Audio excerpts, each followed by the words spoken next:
I'm just delighted to be here to introduce our next speaker, Spencer West, whose story is truly remarkable and inspiring. Speaking of inspiring, I imagine many of you were struck, as I was, by the recent article by Nicholas Kristof in the New York Times about the young Nigerian boy who won the state chess championship and then carried his huge trophy home to his homeless shelter. The story has had a happy turn since it was published, but one line in the story really stuck with me. Talent is universal, but opportunity is not.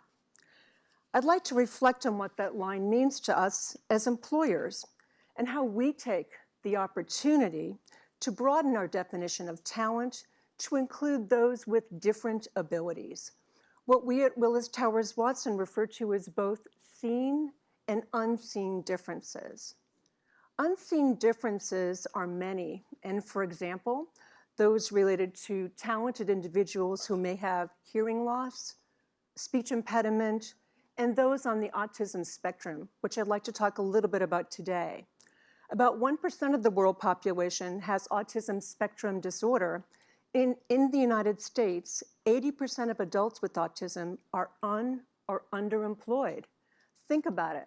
There are 1.5 million adults on the autism spectrum in the US alone. What an untapped talent pool. We at Willis Towers Watson began our journey in this talent space about 5 years ago, hiring 18 data analysts in a pilot program. Since then, we've expanded to other businesses in the US, the UK, and the Philippines. So what have we learned on this journey so far? Well, I'm pleased to say that people with autism are the same as you and me. They'd like to come into work every day, do a good job, and make a difference. Still, given known social and interpersonal challenges, we've had to employ some specific strategies to ensure success.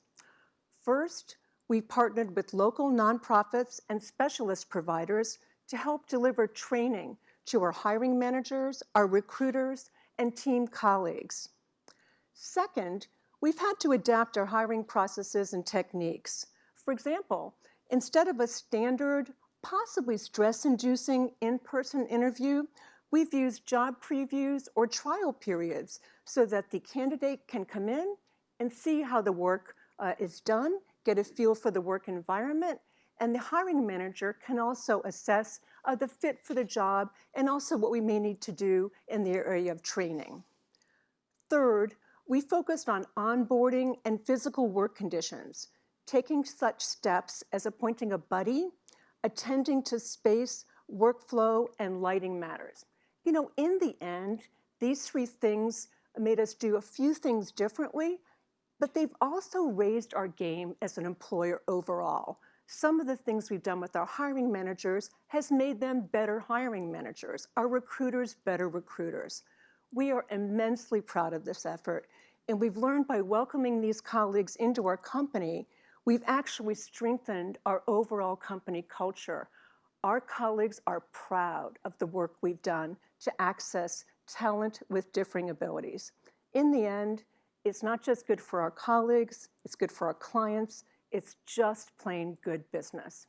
In a word, opportunity.